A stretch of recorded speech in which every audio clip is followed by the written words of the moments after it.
Welcome to the NoDQ Roundtable. In this series, members of the NoDQ panel will give their answers to a wrestling question submitted by one of their colleagues. Let us now take a look at what today's question is. All right, guys. So my question to you is, what if Hogan didn't join the NWO, and Sting joined instead? How would have that impacted the wrestling business? If Sting was the third man in the NWO, I do not think that the NWO would have had the success that it did. No disrespect to Sting, but honestly, I don't think it would have impacted the wrestling business as big as it did with Hogan joining. I definitely don't think it would have had as huge of an impact on wrestling. And on top of that, a lot of the fans were getting sick of the white meat baby face of Hulk Hogan, doing the real American thing and stuff. Ooh, man. So I think Sting joining the NWO and them doing everything that they did still would have been a big impact, because so much of what the NWO did was just things that we had never seen on professional wrestling television, especially in America at the time. However, you needed Hulk Hogan to really, I feel, legitimize them, because Hulk Hogan's whole red and yellow stuff was basically just getting out of touch with the audience. They didn't care to see that side of Hogan anymore, and it would have been more of the same. However, Hogan going black and white and him basically joining as the heel, which was something at the time that a lot of fans thought they would never see because of how long he was that babyface in both WWE and WCW, that really helped make the NWO resonate. Kevin Nash and Scott Hall were a big part of the NWO's success, but Hulk Hogan turning heel is what really gave it that credibility and took it to the next level. Fans wanted to see a Hulk Hogan heel turn for years. It was a long time coming. Hogan turning heel, combined with the coolness of Kevin Nash and Scott Hall, the whole package, and I'm not talking about Lex Luger, Hogan, Hall, and Nash. That was the recipe for success. I think you needed all three for the NWO to truly reach the level that it did. If you took out any one of those guys, I do not know if the NWO would have been as successful as it was. Hulk Hogan had been, for the most part, a career babyface up to that point, from when he came back to the WWF after filming Rocky III until that night at Bash at the Beach. Hulk Hogan was a babyface, and he was the say your prayers, take your vitamins, train, listen to your parents. He was that goody role model that John Cena would later become in the 2000s.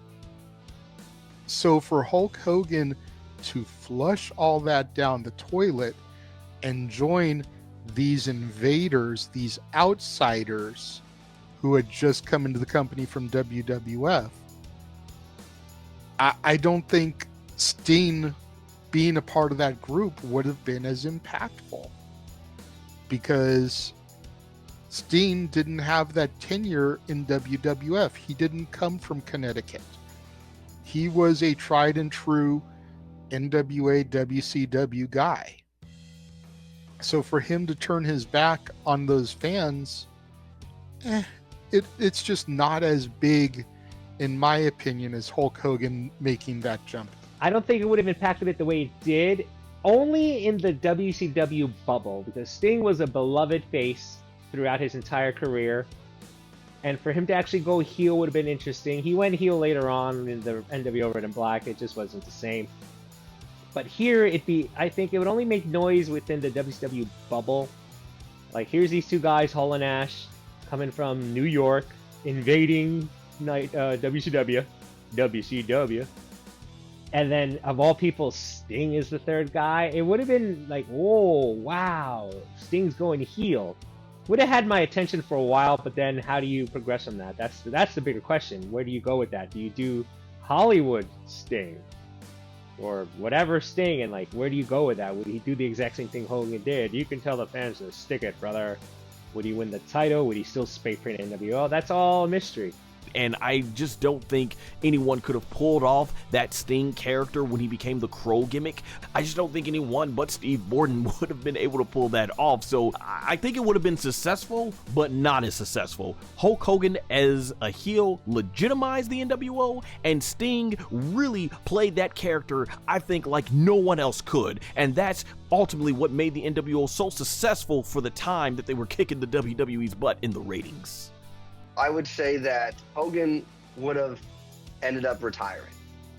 Hogan was at a weird part in his career where his stay your prayers and eat your vitamins gimmick wasn't getting over, and if he went into WCW doing the same old shtick, I think that he would have just kind of been forced into an early retirement. I guess what they could have done that would have really made it stand out is they would have tried to have Hulk Hogan be some kind of a rebel, if you will, as if they were going to try to continue him as a face.